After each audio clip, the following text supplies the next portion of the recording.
చూడండి, దేవుడు కూడా ఏంటనంటే బయట ఉన్నప్పుడు ఈ స్త్రీ మాటి మాటికి మాట్లాడుతుంది. ఇది ఒక ఇరిటేటింగ్ సిట్యుయేషన్ అయిపోయింది యోసేపుకి.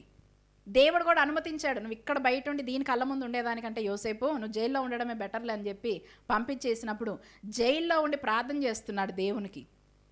అక్కడ కూడా నమ్మకంగా ఉన్నాడు. అసలు అన్నిటికన్నా ఆశ్చర్యకరమైన విషయం ఏంటంటే జైల్లో ఉండి అందరి మెప్పు పొందుకొని అక్కడ కూడా అతను దీవించబడ్డాడంట.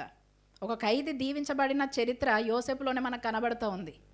దేవుడు అక్కడ దీవించాడు డైరెక్ట్గా ఆ జైల్లో నుంచి ప్రైమ్ మినిస్టర్ స్థానానికి. ఎందుకు చూడండి, ఒక బలమైన కార్యము దేవుడు మన జీవితంలో చేయాలి అని అంటే యోగ్యమైనది ఏదో అయోగ్యమైనది ఏందో ఫస్ట్ మనము గుర్తించాలి. యోసేపు గుర్తించింది ఏంటి అని అంటే ఇది నాకు యోగ్యమైనది కాదు, ఇది ఒక భయంకరమైన దుష్కార్యము, ఇది నన్ను పాపంలో నెట్టివేసేటువంటి పని, నన్ను పాపంలో పడేయడానికి, దేవుని దర్శనం నుంచి నన్ను తొలగించడానికి ఈ పోతిఫర్ భార్య నన్ను వెంటాడుతుంది, దీని నుంచి నేను ఎలా తప్పించుకోవాలి అని అనుకున్నాడు. గురి కలిగి పారిపోయాడు. ఆ నమ్మినటువంటి దర్శనమే చూడండి అతనికి ఆ ధైర్యాన్ని ఇచ్చింది.